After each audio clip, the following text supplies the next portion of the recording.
십자가에 못 박혀 죽으시고 장사하신 4일 만에 죽은 자 가운데서 다시 살아나시며 하늘로 사 전능하신 하나님 앞에 앉아 계시다가 저려서 산자와 죽은 자를 심판하러 오시리라. 성령을 믿사오며 거룩한 공예와 성도가 서로 교통하는 것과 죄를 사하여 주신 것과 몸이 다시 사는 것과 영원히 사는 것을 믿사옵나이다. 아멘. 찬송가 160장 부르시겠습니다.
주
에스겔서 9장 1절부터 6절 말씀까지. 구약성경 에스겔서 9장 1절부터 6절 말씀까지입니다. 페이스 1160년 정도에 기록되어 있는데요. 다 찾으셨으면 함께 찾아보도록 합니다. 또 그가 큰 소리로 내게 외쳐 이르시되 이 성을 가난한 자들이 각기 죽이는 무기를 손에 들고 나오게 하라 하시더라. 내가 보니 6사람이 북향한 인문 길로부터 오는데 각 사람의 손에 죽이는 무기를 잡았고 그 중에 한 사람은 가난 베옷을 입고 허리에 수기관의 먹그릇을 찼더라. 그들이 들어와서 롯제단 옆에 서더라. 그룹에 머물러 있던 이스라엘의 하나님의 영광이 성전 문지방에 이르더니 여호와께서 그 가난 베옷을 입고 수기관의 먹그릇을 찬 사람을 불러 여호와께서 이르시되 너는 예루살렘 성읍 중에 순회하여 그 가운데서 행하는 모든 가증한 일로 말미암아 한식하며 우는 자의 이마에 표를 그리라 하시고 그들에 대하여 내 괴에 이르시되 너희는 그를 따라 성읍 중에 다니며 불쌍히 여기지 말며 긍휼을 베풀지 말고 쳐서 늙은 자와 젊은 자와 처녀와 어린아이와 여자를 다 죽이되 이마에 표 있는 자에게는 가까이 하지 말라. 내 성소에서 시작할지니라 하시매 그들이 성전 앞에 있는 늙은 자들로부터 시작하더라. 아멘. 저희 앉으시면 되고요. 예수식 주보하면 참조하시면 됩니다.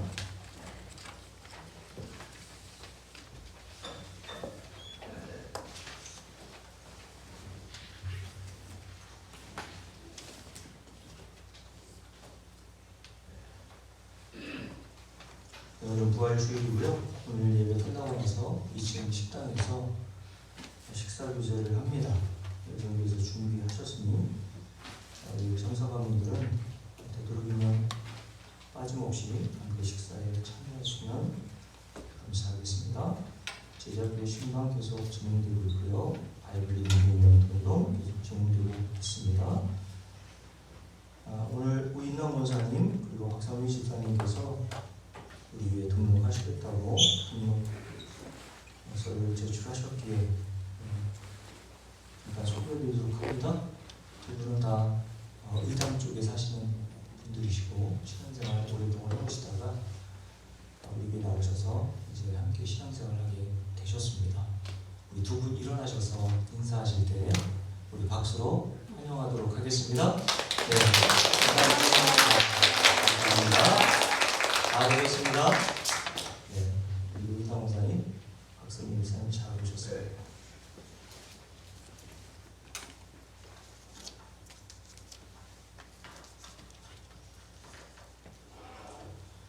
위에서 신앙생활 잘 하실 수 있도록 여러분들이 잘 도와주시면 좋겠습니다.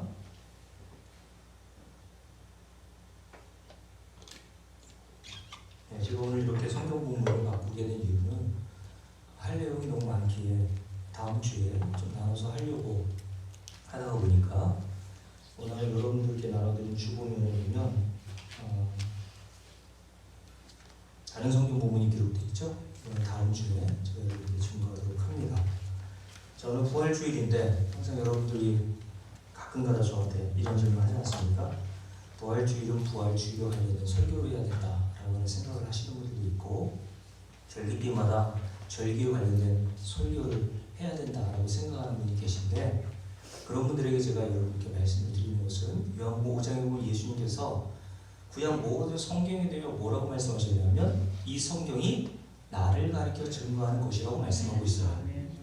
그러니까 여러분들은 부활절이든 백주감사주일이든 추수감사주일이든 어떤 절기로 관계없이 어떤 본문을 선택하느냐는 중요하지 않다는 겁니다. 그 성경 본문에서 예수 그리스도께서 요한복음 5장에서 말씀하신 것처럼 같이 이 성경이 나를 가르쳐 증거하고 있다면 목사는 어떤 성경의 본문을 가지고도 여러분들에게 뭘 증거해 줘야 되는 거예요? 예수 그리스도를 증거해 줘야 되는 겁니다. 그게 성경에서 말하는 목사의 역할과 의무인 거예요. 그러니까 여러분들이 성경에서 말하는 목사, 주의 종 도대체 어떤 것이 주의 종인가? 그냥 목사 가운 입고 목사라고 하는 타이틀만 달면 주의 종이 되는 게 아니라고 말씀을 드렸죠. 주의 종은 누구의 일을 해야 주의 종입니까? 주인의 일을 해야 주의 종이죠. 손희우 권사님이 저의 종인데 강정순 권사의 종이 돼서 강정순 권사 장로님의 말을 듣고 순종하면 되겠습니까? 말로는 내 종이라고 하면서 실제로는 누구 종의 역할을 하고 있는 거예요? 강정순 장로님의 종의 역할을 하고 있는 거란 말이에요. 따라서 주의 종은 주의 종으로서의 역할인 그리스도의 복음을 증거하도록 해야 되는 것이 마땅한 일이죠. 그래서 여러분들이 이것을 잘 분별해야 되는 거예요. 어떤 목사가 주의 종인지, 정말 참으로 성경을 잘 가르치고 있는지를 여러분들이 분별하고 유심히 살펴볼 필요가 있다는 말씀을 드립니다. 자, 높아심에서 제가 이렇게 말씀을 드리고 오늘 본문을 시작합니다. 왜냐하면 오늘 에스겔서 9장은 부활절 이런 내용과는 무관하다 이렇게 생각할 수도 있기 때문에 말씀을 드리는 거예요. 여러분, 저는 여러분들에게 2주일 동안 인간에 대한 두 가지 진리를 말씀을 드렸습니다. 첫 번째 진리는 잘 들으세요. 아담과 하와 이후 모든 인간은 인종과 어디에 사는지를 막론하고 보이지 않는 영적 악한 세력인 거짓의 아비 마귀에 가공할 만한 힘과 위력에 완전히 장악당하여 그 영향력과 지배 아래에 있다라고 말씀을 드렸습니다. 이게 첫 번째 진리예요. 두 번째 진리의 내용은 이러한 결과로 나타난 증거인데, 이러한 결과 모든 인간은 하나님께서 지난주에 우리가 살펴보았던 예레미야 2장에서의 말씀처럼 당시 이스라엘 백성들을 향하여서 주님께서 비유하시기를 너희들은 발정난 들 암나귀와 같이 수컷을 향하여 헐떡거리며 달려들고 있다라고 하셨죠. 그런 것과 같은 인간을 향해서 주님이 이런 말씀하는 거죠. 이러한 인간의 비유로 말씀하신 것과 같이 모든 인간은 이 세상의 풍조, 풍속, 즉 눈에 보이는 가시적 이 세상을 전부로 여기고 영원한 것처럼 여기며 이 세상의 복과 이 세상의 성공을 최고의 과업으로 여기며 열심히 다름질하고 있다라고 말씀을 드렸어요. 이것이 제가 여러분들께 2주에 걸쳐서 인간에 대한 두 가지 진리를 말씀한 내용이란 말이죠. 이러한 타락한 모든 인간의 실상에 대하여 하나님은 사도 요한이 쓴 계시록 17장에서 이렇게 또 다르게 비유로 말씀하시는데, 계시록 17장 나오니까 계시록 17장 에스겔서 9장을 여기 잡아놓으시고 다시 돌아와서 함께 살펴볼 테니까요. 계시록 17장을 보세요.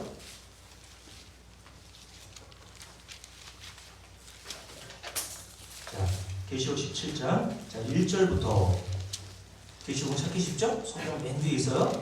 함께 읽습니다. 또 일곱 대접을 가진 일곱 천사 중 하나가 와서 내게 말하여 이르되 이리로 오라. 많은 물 위에 앉은 큰 음녀가 받을 심판을 내게 보이리라.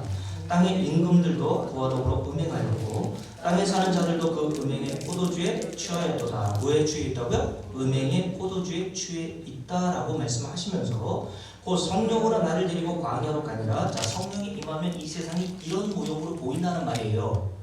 여러분들에게 성령이 임했습니까? 그럼 이 세상의 사람들이 이렇게 다른질하는 모든 모형과 그림자로 바로 이 말씀을 비교하고 있듯이 이렇게 이해한다는 겁니다. 무언가 술에 취하여 비틀거리고 휘청거리는 모습으로 이 세상 사람들이 살아가고 있다는 거예요. 자, 함께 읽습니다. 3절 곧 성령으로 나를 데리고 광야로 가니라. 내가 보니 여자가 붉은빛 짐승을 탔는데 그 짐승의 몸에 하나님을 모독하는 이름들이 가득하고 7머리와 10뿔이 있으며 그 여자는 자줏빛과 자줏빛은 부자들이 입는 옷입니다. 부자들이 입는 옷. 그래서 나사로와 부자에 비해서 그 부자가 어떤 옷을 입고 있어요? 자주색 옷을 입고 있단 말이에요.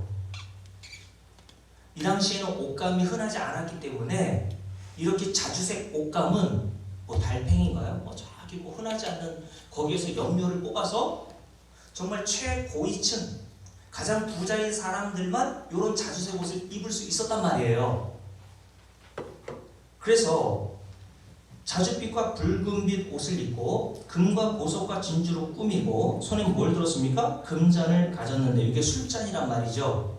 금잔을 가졌는데 그 금잔, 술잔 안에는 뭐가 가득하냐면 가증한 물건과 그의 음행에 더러운 것들이 가득하더라 라고 말씀하고 있죠.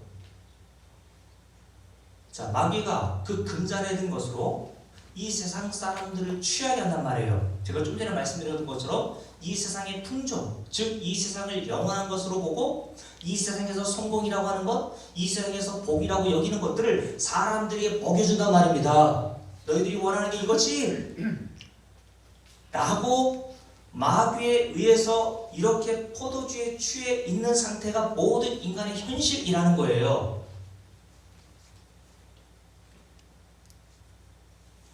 그러니 예수 믿지 않는 모든 여러분의 자녀, 남편, 형제가 바로 이런 현상이요, 이런 현실임을 여러분들이 직시해야 되는 거겠죠. 이렇게 모든 인간은 술에 잔뜩 취한 사람과 같이 이 세상 신으로 불리는 마귀가 건네주는 금잔 안에 담겨있는 포도주, 즉 제가 좀 전에 말씀드렸던 것처럼 이 세상의 모든 즐거움과 쾌락들로 가득한 것들을 마시고 잔뜩 취해 있는 상태라고 비유하는 겁니다. 그래서 우리 주님은 이러한 인간의 모형으로 누가복음 15장에 기록되어 있는 탕자의 비유에 등장하는 한 아들이 있죠. 둘째 아들이 바로 저와 여러분 모든 타락한 인간을 비유하는 말씀이란 말이에요. 그 타락한 인간과 같이 이 탕자가 아버지의 유산을 챙겨서 아버지를 떠나 멀리 아버지의 간섭을 받기 싫어서 아버지의 손이 미치지 않는 장소라고 여기는 외국으로 나가서 살게 되지 않습니까? 이것이 아담과 하와가 선악과를 먹고 에덴 동산에서 쫓겨난 모형을 이 비유로 말씀하신 거예요. 그러니까 하나님의 도움 없이도 하나님을 전적으로 의존하지 않고도 인간 스스로 열심히 살아보려고 나가 생활하고 있는 이 아들의 모습을 통해서 저와 여러분이 예수 믿지 않을 때의 현실을 보여주는 거라고요. 근데 이 둘째 아들의 삶에 대하여 누가복음 15장 13절에서 이렇게 한마디로 정리합니다. 제가 읽어드릴게요. 찾아보진 않겠습니다. 시간이 없으니까. 그 후 며칠이 안 되어 둘째 아들이 재물을 다 모아가지고 먼 나라에 가 거기서 허랑방탕하여. 이게 둘째 아들의 삶을 한마디로 정리해 주는 거예요. 어떤 삶? 허랑방탕한 삶이었단 말입니다. 그래서 결국 그 재산을 다 낭비하더라 라고 말씀을 하신 거죠. 그 재산은 누가 준 거예요? 아버지가 소유하고 있었던 유산이었단 말입니다. 모든 인간을 하나님이 베풀으신 은혜를 허랑방탕하게 사용하여 다 낭비해 버리더라는 거예요. 자, 그러면 제가 여러분에게 말씀을 드린 대로 이 둘째 탕자의 이 세상 삶을 합쳤던 단어가 허랑방탕함이라고 말씀을 드렸다면 이 허랑방탕함은 어떤 것을 말하고 있는 것입니까? 제가 오늘 설교를 준비하면서 표준 국어 대사전을 통해서 허랑방탕함이라는 단어의 의미를 어떻게 정의하는가를 살펴보았는데요. 이렇게 정의했더라고요. 허랑방탕함이란 언행이 허황하고 착실하지 못하며 주색에 빠져 행실이 추저분한 상태를 허랑방탕한 단어라고 정의했어요. 다시요. 언행이 허황하고 착실하지 못하며 주색이 빠져 행실이 추저분한 상태. 여러분 누가 떠오릅니까? 우리 강선사님 누가 떠올라요?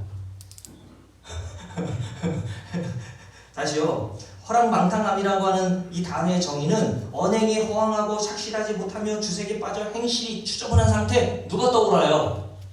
강선사님 누가 떠오르냐니까요? 저는 제 아버지가 떠오르더라고요. 맞아, 우리 아버지가 이렇게 살았지. 제가 어렸을 때부터 우리 아버지 돌아가실 때까지 봐왔던 행실이 바로 이랬어요. 저희 아버지가 술 좋아하시고 담배 좋아하시고, 특히 또 거기에 들어서 옛날 어른들은 술 좋아하고 담배 좋아하면 더불어 뭘 좋아해요? 또? 노름 좋아하십니다. 노름, 그죠? 옛날 시골에서 농한기 때 꼭 시골에 요런 한두 분이 있었잖아요. 그죠? 저희 아버지가 그런 동네에서 유명한 분이었어요. 그 전에 여러분께 말씀을 드렸지 않습니까? 제가 어렸을 때 초등학교 때 저희 어머니하고 생각나는 것이, 저희 아버지가 농한기 때 이제 술, 담배 그리고 노름하는 사람들끼리 하루 종일 노름하시다가 그 방에서 잠이 들면 그 집에서 연락이 와요. 네 아버지 좀 내려가라. 나중에 징글징글해서 그냥 네 아버지 빨리 데려가라. 그럼 저희 어머니하고 제 아버지 니아까를 끌고 가가지고 거동도 못해요. 술이 너무 쩔어가지고. 저희 아버지를 그 니아가에 실어서 저희 어머니는 앞에서 밀고 끌고 저는 뒤에서 열심히 밀며 눈물 나네요. 그러기를 제가 수도 없이 하고. 야, 화랑방탕함이라는 삶이라는 저런 삶을 가르쳐 말하는 것이 아닌가 라고 생각이 들지 않습니까? 그렇다면 여러분들은 이 허랑방탕한 삶이라고 얘기했을 때 여러분과는 무관하다고 생각하겠죠. 예수 믿지 않는 사람들도 자신을 가리켜 허랑방탕하다고 여기는 사람은 거의 없어요. 왜요? 자기는 이렇게 살지 않는다고 생각하기 때문에 그렇습니다. 실제로 제가 아는 예수 믿지 않는 사람들 중에서도요, 함께 운동하는 젊은 친구들이 있거든요. 제가 가끔 말씀드리는 정부직 공무원인 5급 공무원, 굉장히 높은 직급에 있는 젊은 친구는 술, 담배 안 하고 가정에서 충실한 남편이요, 아버지로서 역할을 잘 감당하고 회사에서도 권익에서 지금 있거든요. 그 회사에서도 선후배 사이에 굉장히 인정받고 사는 사람입니다. 이 사람에게 제가 허랑방탕하다라고 말한다면 그 사람이 인정할까요? 인정하지 않는단 말이죠. 그러면 여러분께 묻습니다. 성경에서도 표준 국어 대사전에서 정의한 것과 같이 허랑한 방탕한 삶을 이렇게 정의하고 있습니까? 그러면 저와 여러분과 관계없는 말씀일 거 아니에요. 근데 제가 뭐라고 말씀드렸냐면 둘째 아들 탕자는 아담과 하와가 타락하고 에덴 동산에서 쫓겨나 아담과 하와 이후에 태어난 모든 인간의 삶을 가리켜 말씀하는 거라고 얘기했죠. 그러니 저와 여러분들도 예수 그리스도를 믿지 않았을 때 모든 삶은 다 어떤 삶이에요? 허랑방탕한 삶입니다. 여러분의 자녀와 여러분의 남편이 아무리 여러분 가정에서 성실한 남편과 아버지의 역할을 잘 감당하고 직장에서 남들로부터 인정하는 사람이라 할지라도 성경은 예수 믿지 않는 사람을 허랑방탕한 삶을 살고 있다고 말씀합니다. 좀 전에 우리가 함께 살펴봤던 계시록 17장의 말씀처럼 눈에 보이지 않는 이 세상 신으로 불리는 마귀가 던져주는 금잔에 담겨있는 음행의 포도주에 잔뜩 취해서 이 세상에서 말하는 복과 성공을 향해서 달려가고 있단 말이에요. 그게 허랑방탕한 삶이란 말입니다.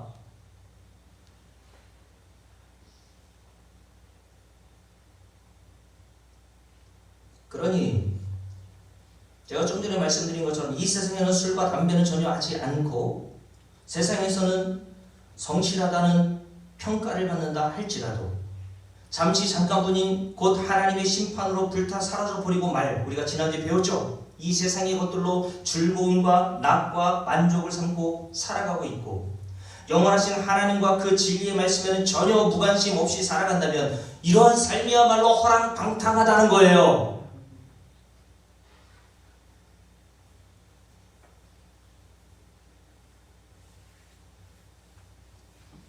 그래서 누가복음 15장에 기록된 탕자의 비유에 등장하는 탕자의 모습이 바로 모든 타락한 인간의 모습과 삶임을 우리에게 보여줍니다. 결국 그가 아버지를 떠나 외국에 나가 이렇게 허랑방탕하게 살다가 마지막 인생 막장의 장소인 어디로 던져지죠? 돼지 우리로 던져져요. 모든 것들을 다 낭비하고 결국 인생의 막장인 돼지 우리에 던져져 그것에서 무엇으로 자신의 배후를 채우려고 합니까? 돼지가 먹는 쥐염 열매로 자기의 배를 채우려고 하죠. 그래서 누가복음 15장 16절에 탕자의 삶에 대해서 이렇게 얘기합니다. 그가 돼지가 먹는 쥐염 열매로 자기 배를 채우고자 하되 주는 자가 없는지라 라고 되어 있어요.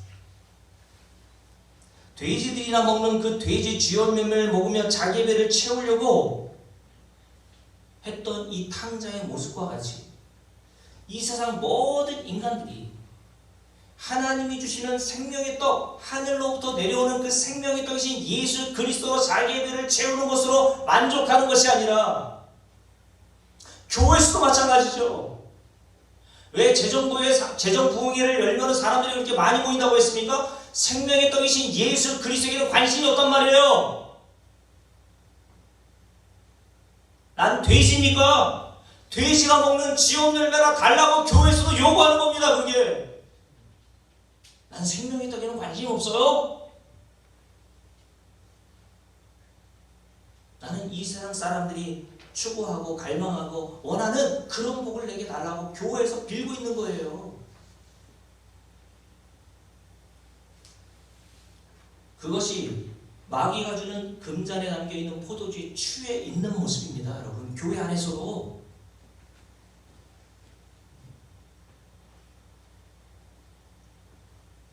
그래서 바울은 에베소 2장에서 하나님을 알지 못하던 시절인 성도인 우리에게 이렇게 말씀하셨죠. 우리가 함께 찾아봤으니까 제가 읽어드릴게요. 그때 너희는 그 가운데서 행하여 이 세상 풍조를 따르고 공중의 권세 잡은 자를 따랐으니 라고 되어 있어요. 이렇게 허랑방탕한 삶을 살다가 돼지에게 쥐욕 열매를 주는 이유가 뭡니까? 선생님고사님 옛날에 개 키우셨잖아요, 그죠? 개 키워서 다 어떻게 했어요? 그 뱃속에 있죠. 옛날 시골에서는 돼지나 개를 키우는 목적이 뭐였습니까? 강변선생님 본인 안 그런 것처럼 아닌 것처럼 생각하지 마시고 다 잡아먹었죠.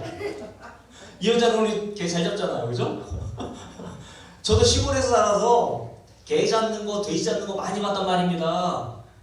옛날에는 돼지도요 동네에서 잡았어요, 그죠? 동네에서 오얀마 있죠, 오얀마. 돼지 손발 딱 묶어가지고 눕혀놓습니다. 그러면 힘 좋은 사람이 돼지의 그 정수리 있지 않습니까? 여기 이마? 거기에 오얀마를 빡빡 내려치죠. 그럼 돼지가 어떡합니까?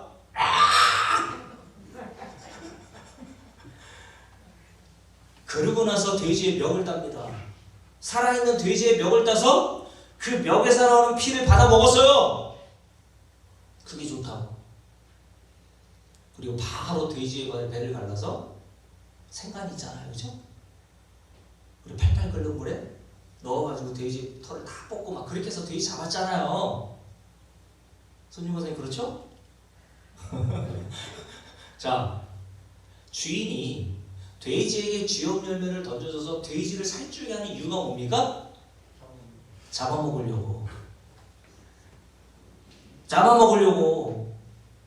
마귀가 자기가 소유하고 있는 금잔에 이 세상 복, 이 세상 쾌락, 이 세상 즐거움, 이 세상 성공, 사람들이 좋아하는 눈으로 볼 때 보암직하고 선악과를 먹을 때 아담과 하와 눈에 그렇게 보였다고 하지 않습니까? 보암직독하고 지롭게 할 만큼 탐스럽게 여겨지는 그 선악과를 먹어버렸잖아요. 왜 사단이 그 선악과를 먹입니까? 이것을 먹는 날에는 반드시 죽으리라. 마귀가 왜 여러분에게 돼지 열매 먹입니까? 돼지 쥐열매를 왜 먹여요? 잘 통통하게 살이 찌게 해서 잡아먹으려고.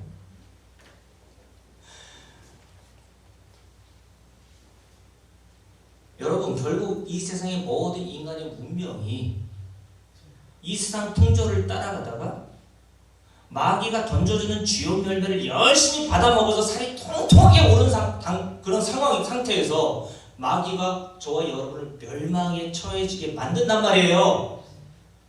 그러니 이 세상에서 잘 먹고 잘 사는 것을 너무 기대하지도 마시고 그것을 너무 복으로 여기지도 마세요.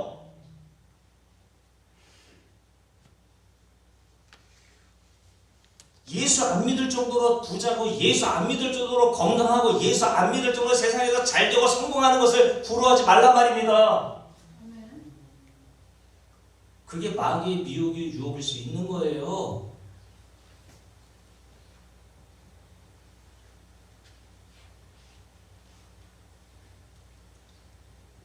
여러분, 이렇게 우리도 에베소 2장 2절과 같이 그때에, 그러니까 예수 믿지 않았을 때에 공중권세 잡은 자 마귀에게 사로잡혀 그 영향력 아래 있을 때에 했던 일이 이 세상의 풍조를 따르고 세상 사람들이 추구하는 그 성공과 복을 향해서 열심히 포도주에 취해 비틀거리며 달려갔단 말이에요. 발정난 들 암나기처럼 발정나가지고 하면서 달려갔단 말입니다. 그런데 이런 우리가 어떻게 눈에 보이는 이 가시적 세상의 결말과 운명이 바로 하나님의 마지막 심판 때 모두 풀에 다 사라져버리게 될 세상임을 알고 잠시 보존된 유한한 것이며 하나님의 심판 이후에는 하나님이 지으신 눈에 보이지 않는 불가시적인 영원히 흔들리지 않는 나라가 있을 것을 알고 오늘 부활주일이죠. 여러분과 제가 입고 있는 이 세상에서의 잠깐뿐이 이 몸 육체라고 하는 것은 유한한 거란 말이에요. 결국 이 세상이 하나님의 심판의 불에 타는 것처럼 저와 여러분들도 떵떵거리며 좋은 옷 입고 좋은 거 먹고 마귀가 주는 것들 열심히 누리고 살다가 모든 인간은 죽음으로 다 어디 들어갑니까? 화장터의 불에 던져지잖아요. 이 육신의 몸이 그런 결과가 반드시 올 거란 말입니다. 저와 여러분들도 다.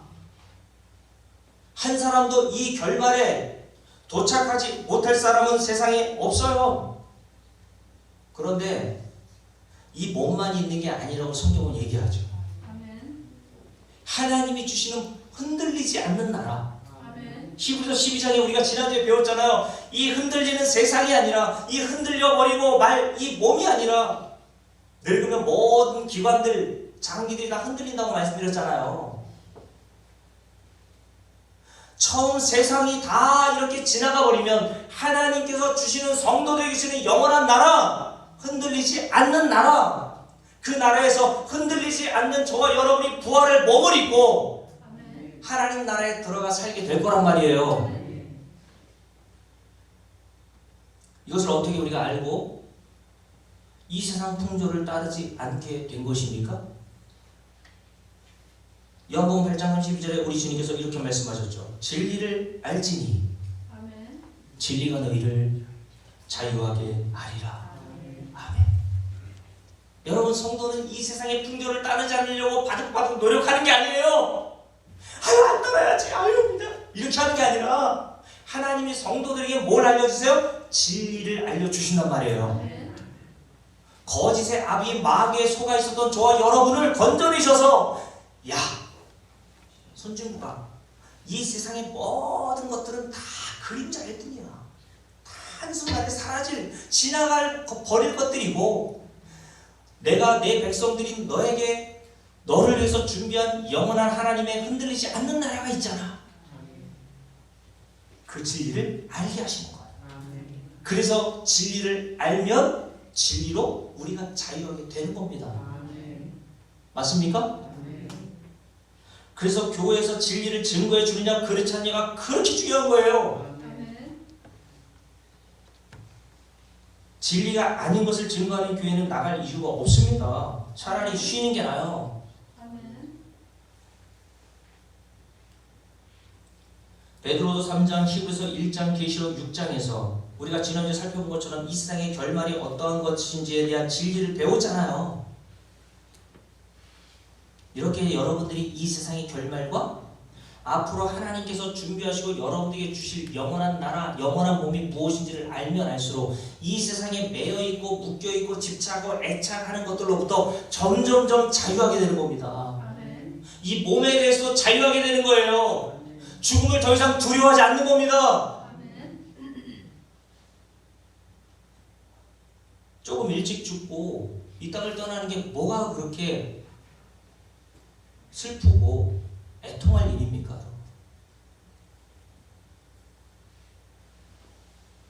이 세상 풍조, 가치관에서만 그런 거예요. 따라서 거짓의 아비인 마귀의 지배에서 벗어나 이렇게 자유하게 하신 자들이 바로 성도라는 겁니다. 그래서 성도는 이 진리를 듣고 이 진리를 믿게 하시는 하나님의 자비하심으로 가면 갈수록 눈에 보이는 이 가시적 세상을 잠시 몸을 세상이라는 사실을 알고 이 세상의 일들, 즉 잠시 있다가 사라져버릴 이 세상에서의 성공과 복, 젊음과 건강 이런 것들로부터 집착하고 애착하는 것으로부터 자유하게 되는 겁니다.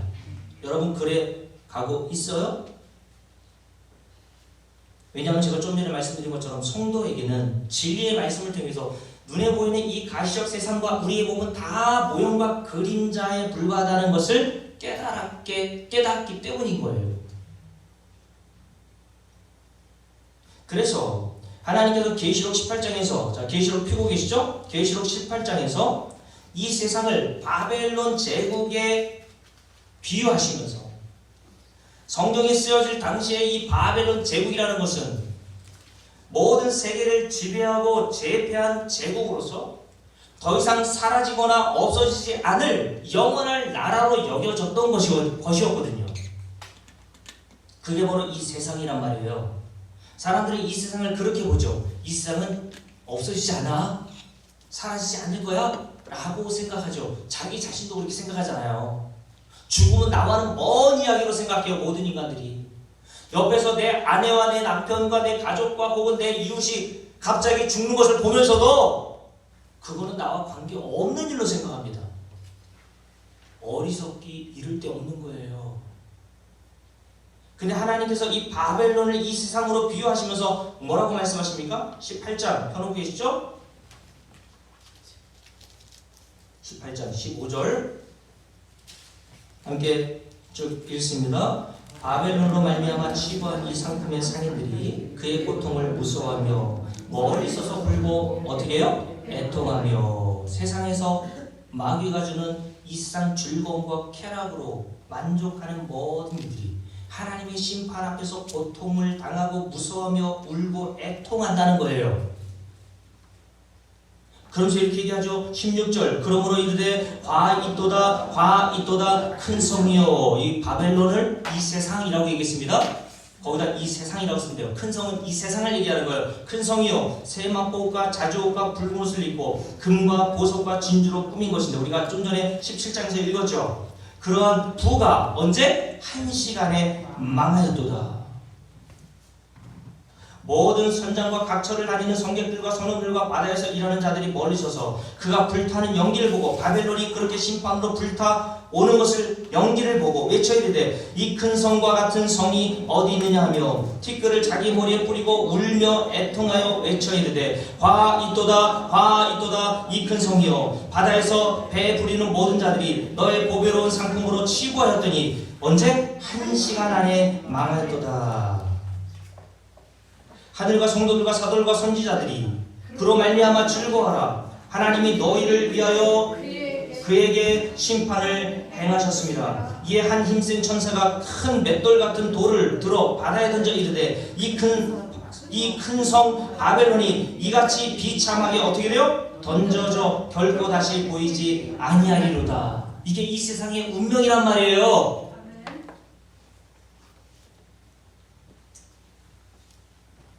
한 시간 안에 망하였도다 라는 말씀이 두 번 반복되어 있어요. 한 시간이라는 것은 한 시간이 60분인데 그 60분을 얘기하는 것이 아니라 어마어마한 시절 동안 시간 동안 세워왔던 이 세상의 모든 문명과 발전이 하나님의 심판 앞에서 속절없이 순식간에 멸망을 당하고 말 거라는 거예요. 여러분들의 죽음이 바로 이런 거 아닙니까? 인간의 죽음으로 말미암아 여러분들이 그렇게 가치게 여기는 돈이 다 쓸모없이 되어버리잖아요. 근데도 어리석은 사람들은 그 쓸모없이 되어버릴 그 돈을 자기가 영원토록 그 돈을 쓰고 살 거라고 여기면서 애착을 부리고 있죠. 그런 사람에게 오늘 말씀을 주시는 겁니다. 화 있도다.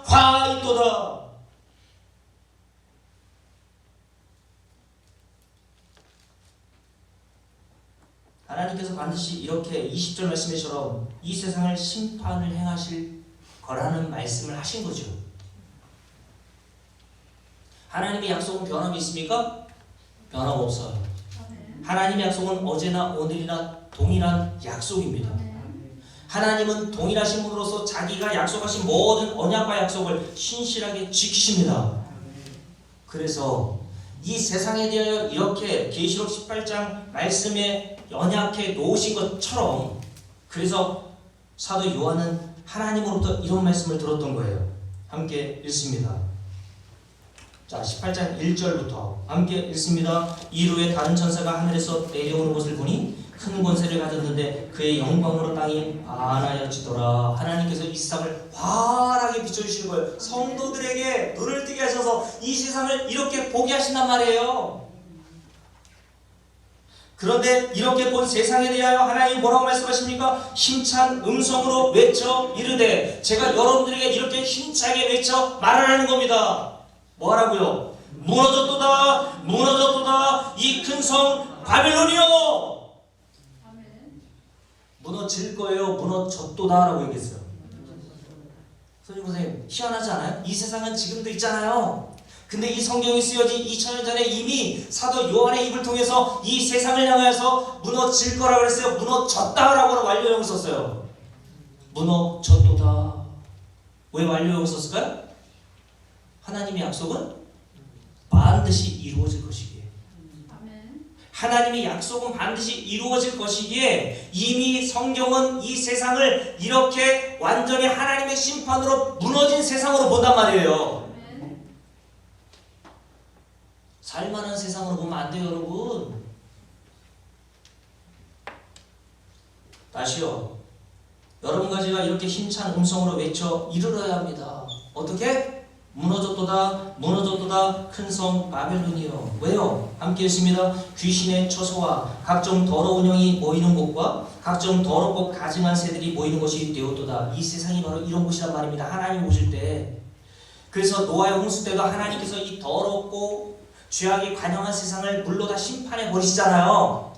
마지막 심판 때에도 똑같은 일이 벌어질 거란 말이에요. 우리가 사는 세상은 이런 세상입니다, 여러분. 여러분과 저만 봐도 알잖아요. 얼마나 더러운 인간이 우리라는 사실을 발견합니까? 안 그래요? 온갖 더러운 것들이 나오는 것들이 얼마나 많아요. 요즘에 뉴스를 보세요. 돈 때문에 자기 어머니에게 독극물을 먹여 죽이는 일도 심심치 않게 일어나는 세상입니다. 돈이 신인 거예요.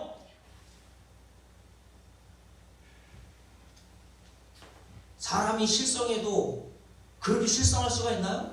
마귀가 먹여주는 포도주에 잔뜩 취해 있는 인간은 돈에 취해서 돈이면 단 겁니다. 돈이면 형제도 없고 부모 자식 간에도 다 연을 끊고 살아도 되는 거예요. 앞으로 우리 자녀들이 사는 세상은 더 그럴 겁니다. 근데 우리에게는 그런 게 안 나옵니까? 아우 더러운 세상. 여러분은요,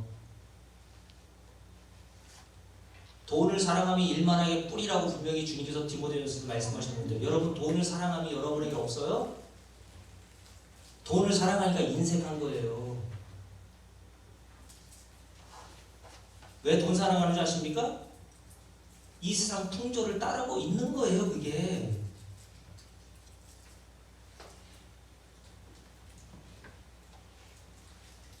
그래서 자기를 위해서는 돈 10,000원, 돈 100,000원도 우습게 사용하면서 교회 와서 성도를 위해서 돈 10,000원 자기의 주머니에서 빼내서 사용하는 것을 어렵게 생각하는 겁니다. 그런 여러분과 자신을 바라보면서 오늘 말씀에 이 심판의 메시지가 증거되는 거예요. 와 이또다 와 이또다. 무슨 말입니까? 내가 바로 이 하나님의 심판을 받아 마땅한 자구나.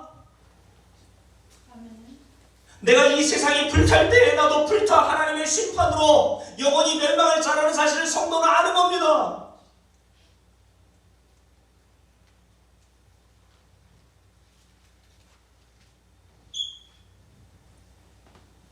그래서 하나님께서 이렇게 말씀하시죠. 4절 말씀을 보십시오. 하나님께서 자기 백성들에게 하나님이 택하신 성도들이 이 세상 가운데 있단 말이에요. 심판을 받을 이 세상 가운데 살고 있는 성도들에게 손익원사님 뭐라고 얘기하십니까? 우리 크게 한번 손익원사님만 읽어주실까요? 큰 소리로 4절 함께 했습니다. 18장 4절. 또 내가 들으니 하늘로부터 다른 음성이 나서 이르되 내 백성아 거기서 나와 그에 대해 참여하지 말고 그가 받을 재앙들을 받지 말라. 아멘. 하나님께서 자기 백성들을 부르십니다. 내 백성아, 어디서 나와? 그 바벨론이라고 하는 세상으로부터, 세상 풍조로부터 나와. 어떻게 하래요? 그 죄에 참여하지 말고, 이 세상 풍조를 따르지 말고, 이 세상이 영원한 것처럼 이 세상 사람들이 똥밭에 굴러도 이승에서 있는 것이 낫다라고 하는 그 가치관으로 살아가고 있는 그 죄에 참여하지 말고 아멘. 거기서 나와라. 아멘. 왜요? 그 뒤에 이렇게 돼 있죠. 그가 받을 재앙들을 받지 말라고 말씀하시기 때문에 하나님의 심판과 재앙으로 이 세상을 그리고 이 세상에 사는 모든 인간들을 다 이렇게 심판해 버리실 때에 하나님은 성도들에게 불러내시는 겁니다. 선진국 내 백성아 거기서 나와야지. 거기가 네가 살 곳이 아니야. 네가 살 곳은 내가 너를 위해서 준비해둔 흔들리지 않는 하나님의 나라. 그게 나오는 거예요, 여러분. 이 세상으로서 나오라고 그러니까 저 산에 들어가 살라고 하는 게 아니에요. 자연인처럼. 저도 자연인 자주 보는데 제 아내가 그러더라고요. 자연인 자주 보니까 여보 늙었어? 그러더라고요. 아, 나이가 드니까 정말 그런 마음도 좀 생기더라고요. 야, 이 세상 정말 그냥 이런 소리 저런 소리 무슨 소식이냐. 속은 편하겠대요. 보니까 혼자 사니까. 손님보다는 그러고 싶을 때가 있죠, 그죠? 근데 하나님은 직장 생활하는 거기서 나와서 산에 올라가 혼자 살라는 게 아니라 이 세상 사람들이 주목하고 영원한 것처럼 살아가고 있는 이 세상 풍조를 따르는 그곳으로부터 우리를 불러내신단 말이에요. 똑같이 세상을 살아요. 돈도 봅니다. 자식들도 키워요. 그러나 성도의 관심은 이 세상에 있는 게 아니란 말이에요. 진리가 너희를 자유롭게 하리라. 이게 뭐예요? 하나님이 우리를 세상으로부터 나오게 하신 거예요. 그래서 교회에서 매일 진리를 들으셔야 돼요, 여러분. 내 백성아 거기서 나와라. 그러면 하나님의 백성만 나오겠죠? 여러분들이 왜 우리 교회 나왔어요? 1시간 동안 설교하는데 뭐가 재밌어?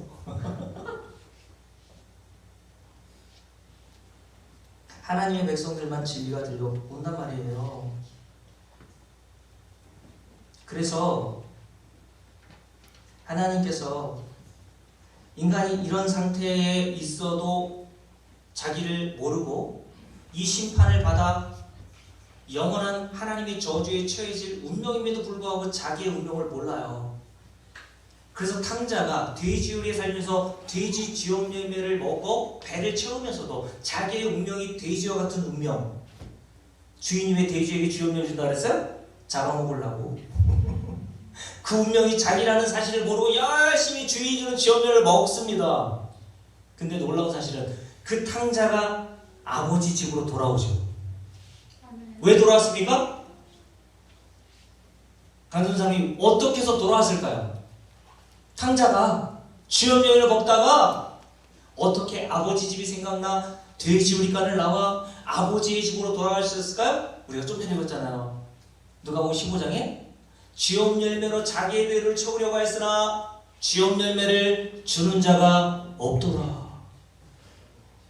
하나님이 안 주신단 말이에요.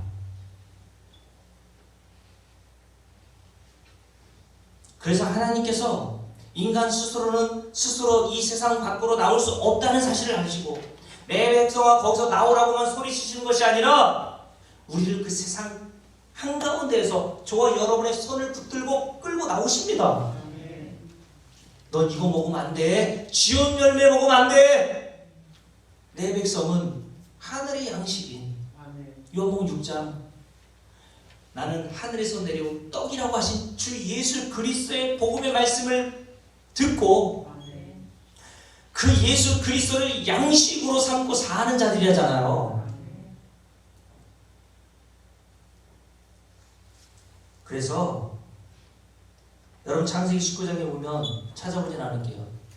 롯이 살던 소돔과 고모라 땅이 하나님의 심판으로 멸망을 당할 때 하나님의 심판의 메시지를 들었던 롯이 어떻게 하죠? 사위들에게는 이야기를 해줬는데 사위들은 어떻게 했어요? 농담으로 여겼죠. 이 세상 사람들이 바로 이렇게 농담으로 여긴다. 하나님 말씀을 계시록 우리 18장을 함께 읽었잖아요. 다 농담으로 여긴단 말이에요. 에이 그런 일이 무슨.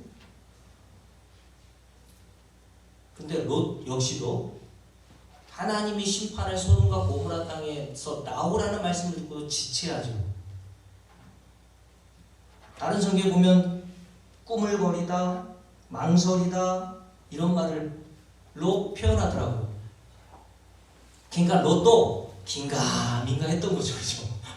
아니겠지. 이게 소돔과 고모라서 지금도 멀쩡한데 아무 증거도 없고 아무 일도 일어나지 않는데 설마 내가 잘못 들었나? 라고 생각하며 꾸물꾸물 대고 있었던 거예요. 중요하게 별로 여기지 않았던 겁니다. 사람들이 중요하게 여기는 일은 이렇게 꾸물거리지 않습니다. 서두르게 되죠. 여러분 해외여행 나갈 때 비행기가 여러분 기다려줍니까? 강선 장로님 해외여행 가보신 적 있죠? 비행기가 강선 장로님 올 때까지 기다려줘요?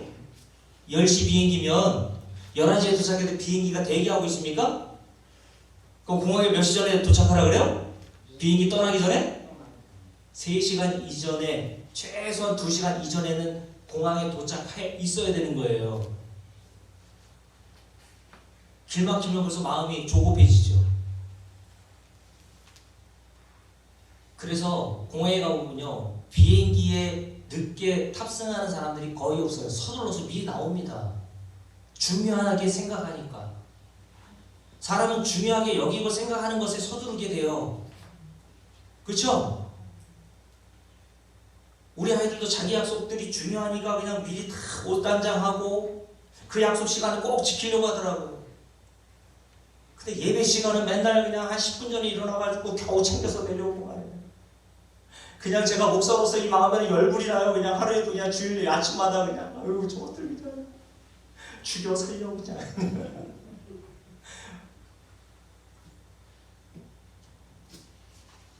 여러분, 그런데 이런 롯을 하나님이 어떻게 하십니까?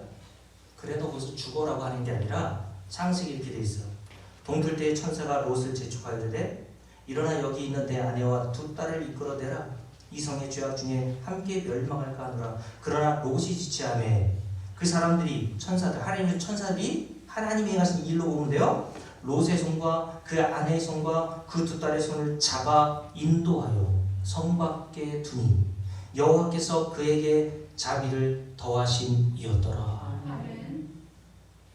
그냥 내버려 두지 않으시고 하나님이 택하신 롯과 그의 자녀들을 멸망받을 성 밖으로 끌어내시단 말이에요.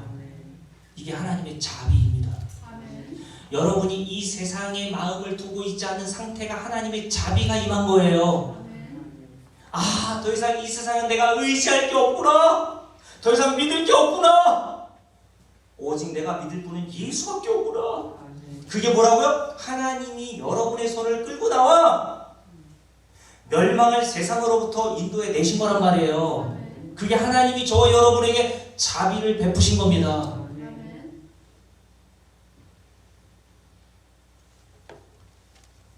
그래서 이 바벨론 세상과 같은 결국 1시간 안에 멸망해버릴 이 세상에 대하여 이사야 선지자를 통해서 하나님이 이렇게 말씀하시죠. 이사야서 29장을 볼게요. 이사야서 29장.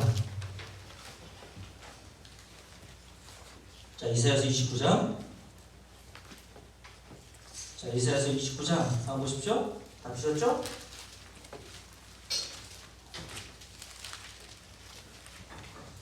이사야서 29장.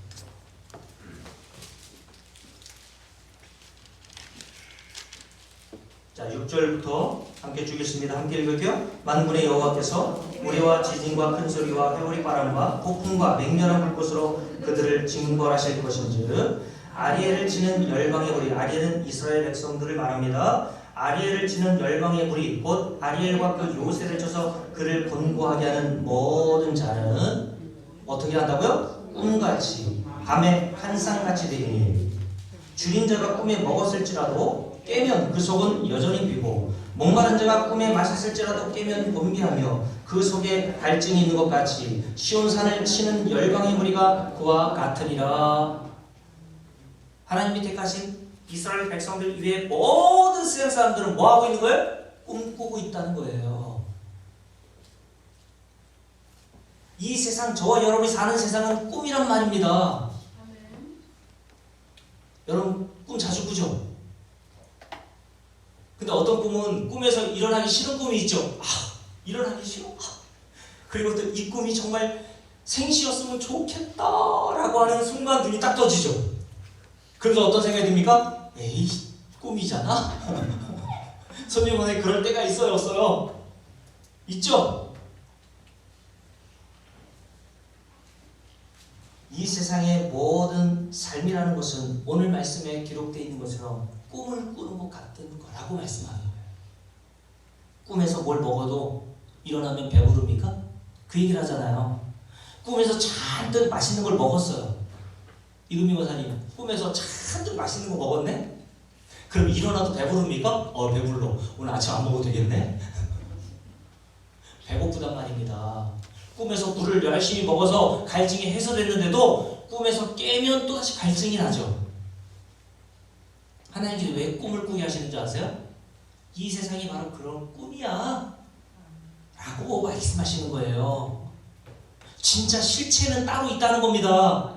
진짜 영원한 것은 따로 있어. 그러니 꿈에 너무 집착하지 말란 말입니다. 꿈에서 좀 못 살면 어때요? 손유고사님 그렇잖아요? 꿈에서 내가 못 산다고 일어나서 내 꿈에서 이런 꿈을 꾸면 안 되는데 하루 종일 속상해요? 꿈은 꿈인 겁니다. 꿈에서 못 살든 꿈에서 잘 살든 아무 의미 없잖아요. 제가 가난한 어린 시절에 가끔 집 뒤에 있던 작은 산에 올라가서 땅을 파볼 때가 있었는데 그 땅 속에는 항상 엄청난 돈다발이 묻혀 있었습니다. 그래서 그 돈다발을 제가 들고 산에서 집으로 내려온 적이 몇 번 있었어요. 근데 여전히 가난하더라고요. 왜였을까요? 꿈이었어요. 제가 실제로 그런 꿈을 꿨다니까요? 가난하니까 그런 꿈도 꾸더라고요.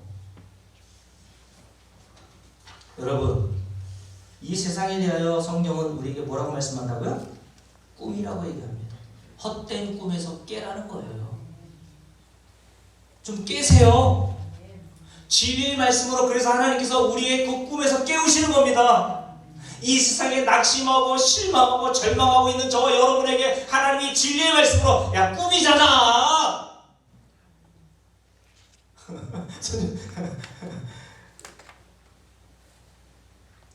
근데 그 꿈도 괴롭잖아요, 그죠? 악몽 꿀 때가 있잖아요. 빨리 누가 좀 깨워줄 때가 깨워주고 싶은 마음이 들 때가 있죠. 우리 유미도 예전에 악몽 꿀 때 저기 한다고 그러죠? 가위에 눌린다 그러잖아요. 가위에 눌리면 숨도 못 쉰대요. 그 자기를 깨워달래요. 여러분 가위 눌린 사람 옆에 있으면 어떻게 해야 돼요? 많이 깨워야 돼요. 제가 그래서 여러분들을 가위에 눌려 있어가지고 깨우는 겁니다 지금. 진리의 말씀으로. 진짜 현실은 따로 있단 말이에요. 이 세상 꿈이 다 지나고 깬 다음에 딱 눈을 떠보니까 진짜 여러분과 저에게 현실, 영원한 흔들리지 않는 하나님의 나라에 저와 여러분이 들어가 있단 말입니다. 지금 윤여성 장로님, 최근석 권사님 다 그분들이 꿈꾸다가 진짜 하나님이 준비하신 현실로 들어가신 거 아니에요. 또다시 꿈꾸러 내려오실까요? 그분들이 그럴 거예요. 야, 악몽이었어, 악몽. 여러분, 얼마 전에 서산에서 목회하는 제 후배가 연락이 왔어요. 그 후배는 운동도 잘하고 건강했습니다. 축구도 좋아 열심히 잘할 정도로 또 잘했고 건강했어요. 근데 얼마 전에 전화 왔거든요. 그 후배는 처음 영월에서 목회를 시작했습니다. 할머니 5명 나오는 교회에서 열심히 5년 동안 전도해서 한 7, 80명 성도가 됐어요. 그러면 감리교에서도 그런 사람을 다 영웅 대접해 주지 않습니까? 그래서 그런 교회 후배를 유심히 보던 장로들이 데리고 와서 예산에서 데려와가지고 100명 정도 목회하다가 예산에서 그 목회하던 곳에서 또 부흥하니까 서산에 있는 제일 큰 교회 감리교회에서 그 목사 제 후배를 데려다가 청명을 한 거예요. 한 350명, 400명 모인다고 하더라고요. 근데 부임한 지 한 달도 채 안 돼서 부임 예배를 드리고 담임 목사 부임 예배를 드렸죠. 그리고 나서 얼마 안 돼서 집으로 돌아가는 길에 뇌출이 일어나 쓰러졌습니다. 그게 몇 년 전이에요. 그래서 오른쪽이 마비가 돼가지고 처음에는 말도 못했거든요. 그래서 이제 목회를 포기해야 되나 보다. 제가 전화해도 전화도 받지 않고, 왜냐하면 사람이 괴롭고 힘들면 전화 받기도 싫잖아요. 다행히 말은 좀 어눌한 게 있어도 할 수 있어서 지금 설교단에 서 있습니다. 다만 오른쪽이 마비가 돼서 여전히 다리는 절고 손은 고그라져 있고 운동은 전혀 못하고 재활만 열심히 지금 받고 있어요. 그런데 그렇게 쓰러지고 나니까 제 후배 목사가 전화하면서 그런 얘기 하더라고요. 그렇게 자기를 청빙하려고 애쓰던 젊은 권사 여러 명이 자기에게 와가지고 A4 용지 있지 않습니까? 이만한 용지 몇 장을, 여러 장을 뭔가 이렇게 글을 써왔는데 그 글의 내용을 들어보니까 담임 목사가 나가야 될 사유를 적어왔더래요. 2시간을 떠들더래요, 권사들이. 아픈 몸으로 서 있는데 2시간을 떠들더래요. 너 나가라고. 그래서 우여곡절 끝에 그 후배 목사가 그 권사들을 설득하고 이야기해서 결국 지금 목회를 계속 하고 있는데 불안하죠. 그러면서 그 후배 목사가 저에게 했던 가장 기억에 남는 말이 뭔지 아십니까? 형, 저한테 형이라고 해요. 형, 참 허무하더라. 그렇게 목회적으로 성공을 향해 달려오고 있었던, 그리고 승승장구하고 남들에게 부러움을 받던 자기를 바라보면서 오른쪽이 마비된 자기의 신체의 그런 부분들을 바라보면서 자기를 그렇게 따르고 좋아했던 젊은 권사들이 이제는 너 몸 아프니까 담임 목사 역할 제대로 못하니까 나가라고 하는 것을 바라보면서 형, 참 서럽고 허무하더라.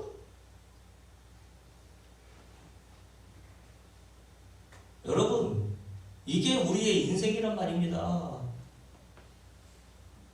저는 그래서 속으로 그런 생각이 있습니다. 그래, 후배야. 그걸 이 세상에서 그렇게 깨닫는 게 복이지. 다 허무한 거야. 하나님의 심판대 앞에 서면 다 그런 것들이 무슨 소용이니? 어마어마한 대적과 큰 교회, 대형 교회에서 목회하는 거 많은 목사들이 다 선망하지 않습니까?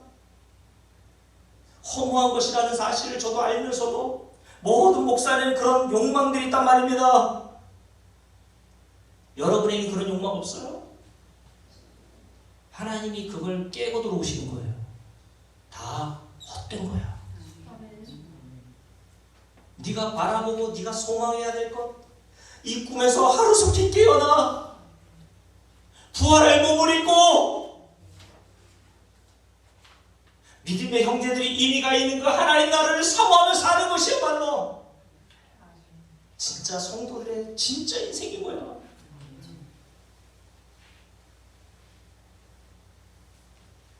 여러분, 그래서 오늘 말씀을 보십시오. 마지막으로 에스겔서 오늘 본문 볼게요.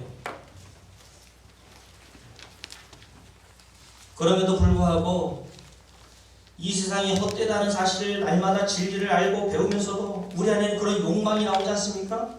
목사에게도 하고 성도에게도 나온단 말입니다. 그런데 성도는 부활할 몸을 입고 영원한 하나님 나라에 들어갈 것을 진리를 통해서 알기에 이런 자신에 대해서 뭐라고 어떤 마음이 드는 거예요? 괴롭고 슬프고 고통스러운 겁니다.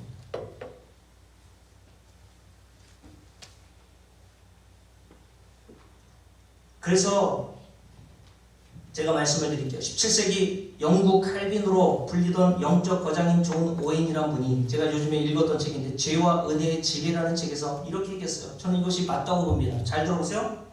정도에 따라 약간의 차이는 있을 수 있으나 그가 참된 신자라면 그가 여러분이자 참된 신자라면 어느 누구도 죄에 대한 은혜로운 슬픔이 전혀 없이 구원 없는 은혜의 생기를 받는 사람은 하나도 없다. 여러분이 참된 신자요 예수 믿는 자라면 어느 누구도 죄에 대한 이런 은혜로운 슬픔이 없는 사람이 없다는 거예요. 그래서 오늘 에스겔서 9장에 보면 하나님께서 천사들을 통하여서 말씀하시죠. 하나님께서 이스라엘 백성들 가운데 구원하실 자들을 택하여 두셨고 그 택하신 자들에게 이마에 표를 그리라고 하셨는데 어떤 자들에게 이마에 표를 그리라고 하십니까? 함께 읽어볼게요. 4절 말씀 봅니다. 9장 4절 함께 읽을게요. 여호와께서 이르시되 너는 예루살렘 성읍 중에 순행하여 그 가운데서 행하는 모든 가증한 일로 말미암아 어떻게 하며? 탄식하며 우는 자의 이마에 표를 그리라 하시고 그들에 대하여 내게 이르시되 너희는 그를 따라 성읍 중에 다니며 불쌍히 여기지 말고 긍휼을 베풀지 말고 쳐서 늙은 자와 젊은 자와 처녀와 어린아이와 여자를 어떻게 하되요? 다 죽이래. 어떤 자만? 이마에 표 있는 자에게는 가까이 하지 말라고 하셨어요. 요 자만 내가 구원할 거야? 근데 그 자가 어떤 자라고 이마에 표시를 해뒀는데 장로, 권사, 집사예요? 교회 열심히 한 자입니까? 오늘 말씀 뭐라고 되어 있어요? 모든 가증한 일로 말미암아 탄식하며 우는 자의 이마에 표를 그리라고 하셨어요. 제가 증거하는 이 복음의 말씀을 듣고 내가 바로 그런 죄인이라는 사실을 알고 여전히 내 안에서는 진리를 알면서도 그 욕망이 내 안에서 끊이지 않고 나오는 자기 자신을 바라보면서 애통해하며 탄식하는 겁니다. 이런 자들이 바로 하나님께서 보이지 않는 이마에 표를 해놓은 구원받은 자들이라는 거예요. 교회 나갔다고 구원받는 거 아닙니다. 인색한 내 모습을 바라보고 탄식하는 거예요. 그런 탄식이 없습니까? 그런 애통이 없어요? 구원받은 거 아닙니다.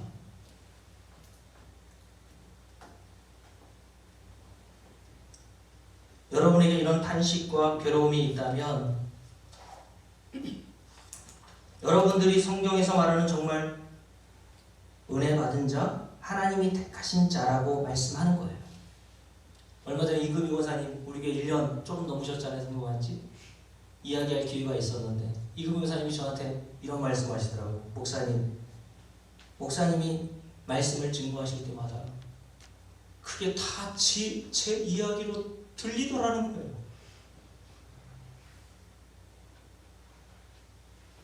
그게 은혜 아닙니까? 하나님의 생명의 말씀, 날성범이 우리 안에 치고 들어오는 겁니다. 우리의 내면에 있는 모든 죄악을 드러내셔서 우리를 탄식하게 하시는 거예요. 그러니 이런 탄식과 애통이 있는 자는 누구만 의지합니까? 이런 죄를 사하시고 이런 죄인을 용납하시는 예수 그리스도의 은혜를 의지하는 거예요. 하나님의 크신 사랑은 끊을 수 없어. 아무 피조물이라도 로마서 8장 이런 말씀이 있죠. 죽음이나 생명이나 어떤 피조물도 하나님께서 예수 그리스도를 통해서 사랑하시는 그 사랑에서 끊을 자가 없으리라. 이 말씀을 위로 삼고 사는 겁니다. 말씀을 마칠게요. 지난번 우리 이영원 성도님 가정에서 신방한 이야기를 드렸습니다. 이영원 성도님 가정에서 신방할 때 시편 121편을 설교했고 찬송가 543장을 불렀어요. 그리고 제가 말씀을 증거하는 중에 이영원 성도님께서 사랑하는 어머니 우리 강정선 장로님의 어깨에 기대어 오열하며 흐느껴 우는 것을 보았습니다. 그래서 제가 설교를 중단하고 눈물이 흘리는 대로 흘리라고 이야기를 해드렸어요. 그리고 난 다음에 제가 예배를 다 마치고 돌아와서 제 아내하고 이영은 씨하고 카톡한 내용을 보게 되었습니다. 이영은 성도가 그런 이야기를 하더라고요. 목사님이 설교 말씀을 증거하시는데 그게 다 자기 얘기로 들리더라는 거예요. 그러면서 이런 얘기 하더라고요. 진짜 내가 의지할 수 있는 분은 하나님밖에 없구나.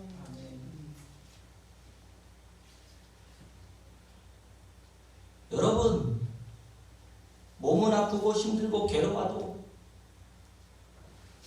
이렇게 예수 그리스도를 알고 하나님을 의지하게 되는 것이야말로 진짜 복 아닙니까?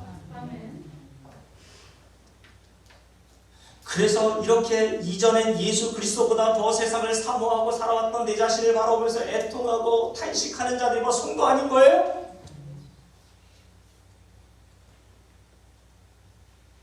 우리 교회에 이런 탄식과 애통이 있는 분들이 있죠. 손유 권사님도 이 세상 삶이 얼마나 큰 환난입니까?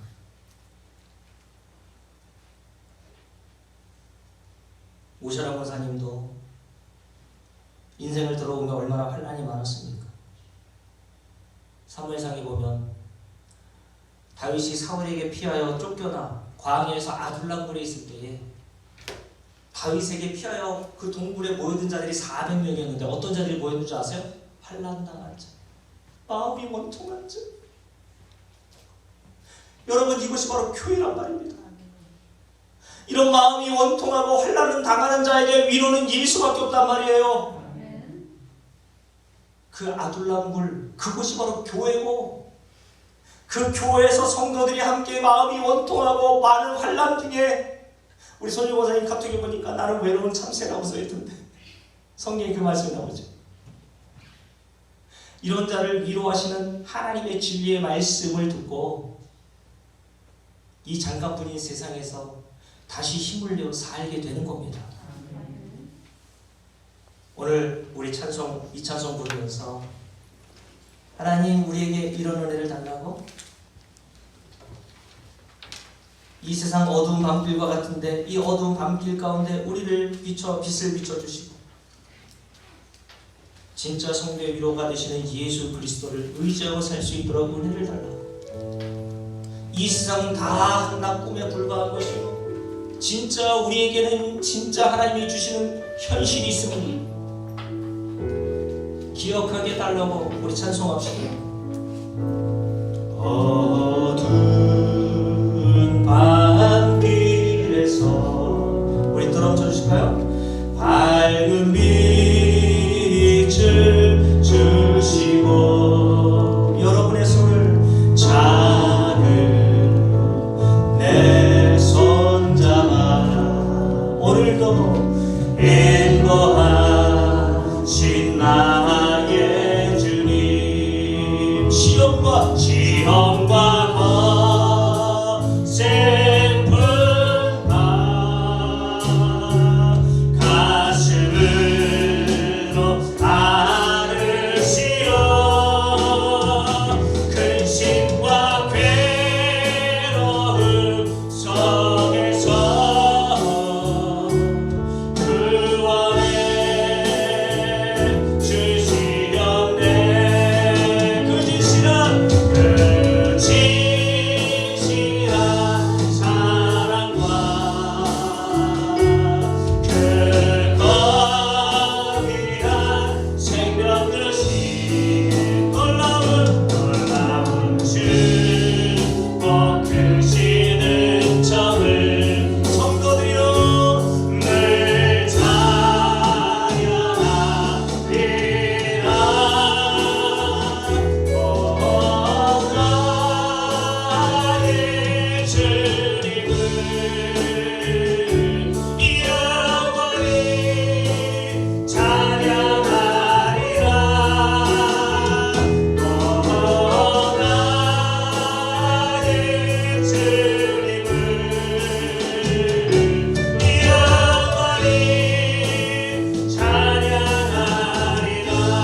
아버지,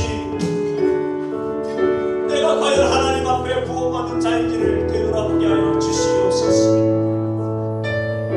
정말 우리에게 이런 탄식과 애통함이 나오고 있는지 돌아보게 하여 주셔서 우리를 이 세상으로부터 건져내시고 이 세상의 헛되고 허무한 것으로부터 건져내셔서 예수 그리스도의 십자가의 은혜를 붙들게 하시고 은총을 베풀어 주신 우리 하나님을 찬송하게 도와주옵소서. 사랑하는 우리 성도들 중에 환난 중에 있는 성도들이 있습니다. 하나님 이들의 마음을 지켜주옵소서. 이들에게 은혜를 베풀어 주옵소서.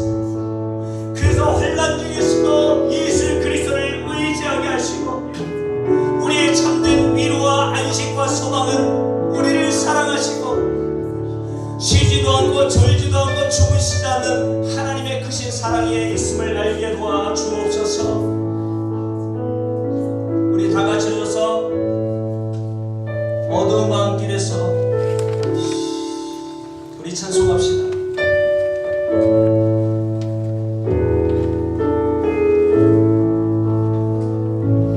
어두운 밤길에서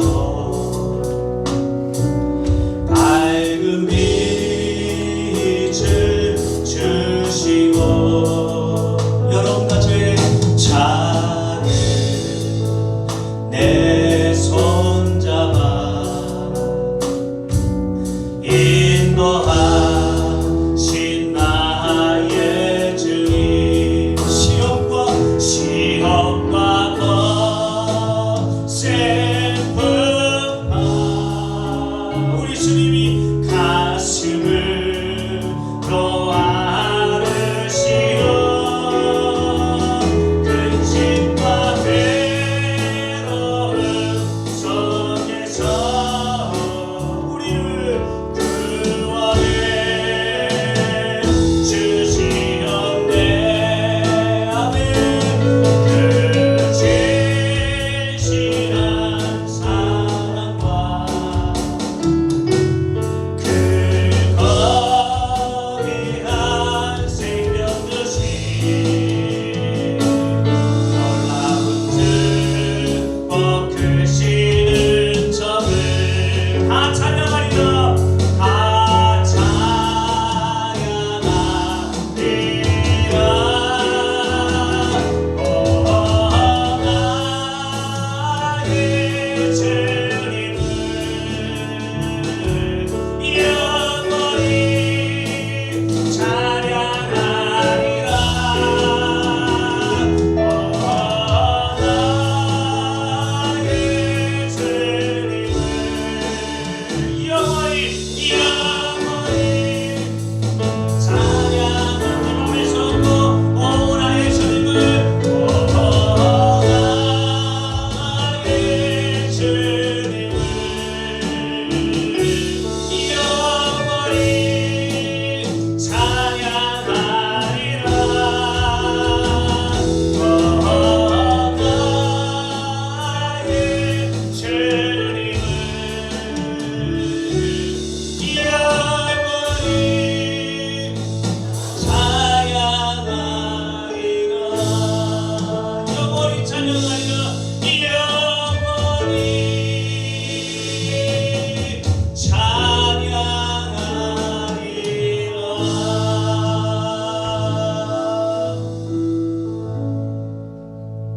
우리 마음에서 눈고 제가 기도하고 싶도록 이 마칩니다.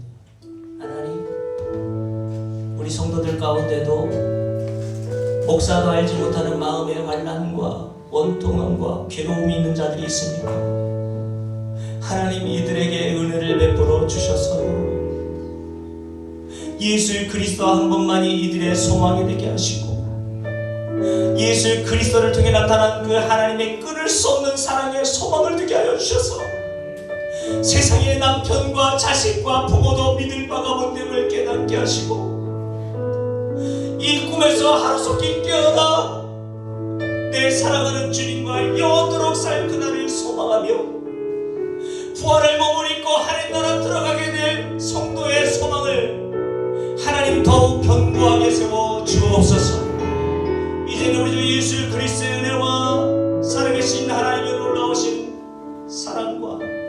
사랑을 알게 하신 진리의 성령의 역사가 우리 모든 성도들 머리 위에 이제부터 영원토록 함께 계실지어다.